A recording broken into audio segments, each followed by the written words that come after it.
Mbote bandeko, ezanga wabino mama mami amato. Lelo toza na kati ya domaine ya spiritualité. Thème na biso lelo ezali moi. Tokolobela moi o etonda na énergie positive. Moi o eza na chaleur o biso batu tozaka nango besoin pona ko vivre na kati ya mokili. Énergie positive wana ezanga pona batu te, eza pe pona ba plante, eza pe pona ba nyama.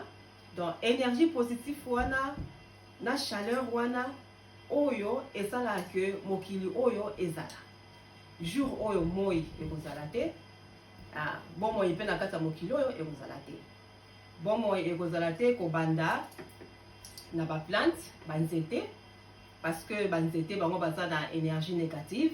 Donc bazaka vraiment na besoin mingi oyo ya énergie positive oyo ya moi pote bango bakola. Alors, jour oyo moi ekozala te, ba plante pe ekozala te. Jour oyo moi ekozala te, ba nyama pe bakozala te parce que na monde animal bango pe bazala besoin ya chaleur oyo ya moi. Jour oyo moi ekozala te, ba nyama pe bakozala te et surtout biso pe batu pe tokozala te parce que ba plante oyo ya kolia ekozala te, ba nyama oyo biso tolingaka kolia bakozala te, ben biso tout tokozala kata mokili te. Bon moi ekozala te jour oyo moi ekodeside que ekozala te na mokili. Yango wana biso batu soki mutu olamuki na tongo, il faut koyeba ndenge nini ya ko nalobi te ke tokumisa moi,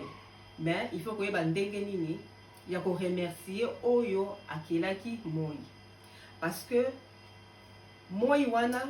esala ke tango ofungoli misu na tongo ozotala ozomona mokili en couleur. Malgré tout que basala biso ba lumière artificielle ou que atana buto ozomona mokili en couleur, mais ezaka na chaleur wana te oyo moi apesaka biso. Ezaka na bolingo wana te oyo moi apesaka biso. Ezaka na énergie positive wana te oyo moi apesaka biso. Yango na omona batu mingi o bavandaka na bamikila malili, jamais mutu akobaki o nga nazoke na voyage il faut na kende na place mususu oyo ya malili. Et surtout soki mutu wana aza africain, mingi omona ba africain soki mutu aza posa voyager il faut kende sika o moi eza makasi, parce que plus o moi eza makasi eza pe na énergie makasi oyo ya moi wana pona ko revitaliser nzoto no mobimba. Énergie wana ko salisa spirituellement, énergie wana ko bakisela yo e ko peso force wana bon moi wana kati na yo. Omona bato baza dans ce que mutu a passé batane mingi nesa ke na voyage moi atanga ko zonga aza na efengo aza na humeur ya malamu, mais nyo so tu eza dû à moi. Énergie positive oyo ya moi ya peso kendaki wana ekoti na kati nsoto na yo. Alors tango ko zonga wana na mekili ya malili ya soki mutu ayebitendeni ya ko batela énergie positive wana oyo ya moi omona kaka lokwa torche ezalaka ozwi torche otie pile tango ezobanda makasi malamu après na sima malembe ya pile wana ezosila sikoyo tango pile wana ekosila torche esala lisusu te. Même soki mutu avoyage ake na bisika oyo ya moi makasi tango akozonga na mikila ya malili, énergie wana oyo azalaki nango wana eza kocontinue. Omona mutu akozonga retourne boni congé elekaki ndeni, vraiment superbe, that was the best holiday ever. Non, on a qu'une place en déngwana te. Place moro qui mais oui, c'est vrai. Place au kende pe zaya malamu, mais en même temps peu énergie positive ya moi ya ma classe wana oza ki na kuna et saliso plus pona o se sentir mieux na humeur na yo, na spiritualité na yo. Yango wana biso batu de temps en temps soki omoni moi ezaka kate o lobaki o te moi wana musala na kaka donc ya moi musala no kaka donc binaka pona ko yindisa batu eza pona ko yindisa batu te. Moi eza wana pona ko memelo énergie positive pona ko lift you up spirituellement na physiquement. Et ça kama kamobele mais to kolexa on a moi te pona ndenga physique wana to kolobela ngo mko mususu. Alors par rapport ya moi ba plante baza na monde o ya désir. Monde o ya désir to so ba ngona sens que ba plante ndoko moni bango wana soki moi ebimi bato baza na mikila poto bako comprendre nga makasi parce que awa lokola moi ezalaka te air nyonso moi makasi ezalaka te air nyonso tokomona ngo donc toko remarquer ngo but oyo bakotisaka ba plante na kati ya ndako soko tie ba plante na pembeni na fenêtre on comprend que place au moins ezali des place au ba plante ba koluka ba kiende na direction wana mingi omona soki okolisa ba plante na ndako il faut ko rotara ngo soko banisa ngo po okomona to ba plante etengami pesa to ekenda kote wana moi po ba plante bango baza na kata monde oya désir banzete matiti ba plante bazaka mona bazaka na sentiment te bango baza na kata monde ba désir nde sikoyo toke sikoyo na banyama toujours par rapport ya moi banyama nde baza wana bango baza na kati ya monde ya ba désir na ba sentiment nyama ndenge aza wana eloko oyo nyama yebi animal monde animal ezali kolala kolamuka kolia kodégage kobota alors na monde animal monde ya sentiment ezala mingi monde ya sentiment monde ya banyama toujours par rapport à moi alors biso sikoyo bato pas seulement que tozaka na ba désir toza na ba sentiment toza pe na intelligence na sagesse oyo esalaka que toleka tina kosupprime basentiment nyonso wana mabe na badésir nyonso wana mabe oyo ekomema biso na spiritualité te yango wana okomona bato na kati ya mokili oyo mingi oyo azala lisusu na spiritualité te donc akomi kovivre donc ye mpo na ye aza kovivre kaka na monde ya basentiment donc mpo na ye kaka basentiment na basentiment amonaka lobi te donc kovivre kaka na monde ya basentiment alamuki alali alie adégage oyo alingi kobota boti oyo alingi kobota te avandi donc na monde ya basentiment nde moto aza kovivre na se ya moi olekisi heure na oyo na kovivre na monde ya badésir na monde ya basentiment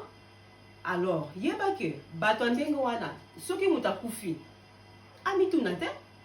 soki olonaki na kati ya monde ya badésir olekisi vino mobimba na sa moi na kovivre na monde ya badésir tokoki mpe koloba ke soki moto wana akufi ekoki mpe kozala ke molimo na ye ekoyengayenga na kati ya monde ya badésir alors na monde ya badésir wana ndenge tomonaki par rapport ya moi monde ya badésir eza monde ya banzete monde ya matiti alors tokoki mpe koloba ke molimo ya moto wana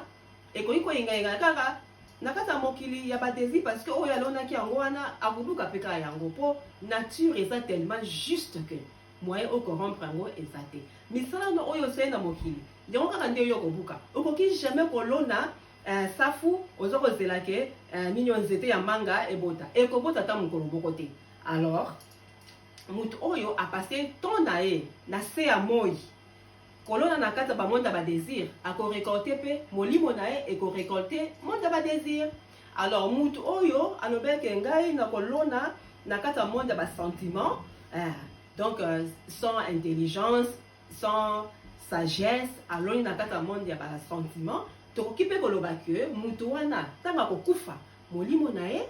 ekoyengayenga na kati ya monde ya basentiment oyo ezali par rapport ya moi tomoni ke monde ya basentiment eza monde ya banyama donc tokoki mpe koloba ke molimo ya moto wana ekoyengayenga na kati ya monde ya banyama place oyo ye alonaki na se ya moi nde sikoyo toke na bato moto oyo alonaki comme motu alobi ke bapesi biso mayele na bwanya asali mayele na ye na bwanya na ye aloni na kati ya donc na se ya moi aloni mingi na kati ya mokili ya molimo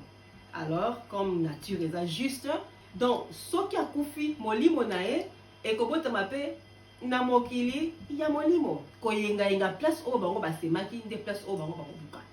alors mutu oyo azalaki na mokili oyo alobi ke ngai but na nga nazali passager na kati ya mokili oyo eza ya ngai te nga naza esprit alors il faut na vivre na seme na se ya moyo na seme mpona koma esprit mutu wana ntango ye akokufa akozala esprit biso bato toza libre na mokili oyo biso nyonso toza libre moto ya mutu aza na choix na ye ya kosala na kati ya mokili oyo soki neti ovandi otali moi olobi ke moi eza kaka boule moko boye oyo ya gaz soki moto atali moi alobi ke non moi eza kaka boule moko oyo ya gaz oyo batia wana mpona koyindisa nga ben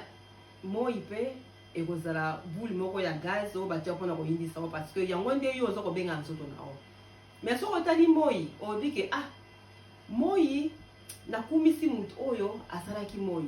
tika ete énergie positive oyo ya moi wana ekitela ngai, chaleur wana ekitela ngai po te esunga nzoto na nga na molimo na nga, yango nde yo kozwa. Alors moi wana oyo epesaka bomoi ekopesa o bomoi physiquement na spirituellement. Oyo tozalaki nango mpona lelo yango wana. Merci beaucoup et à la prochaine.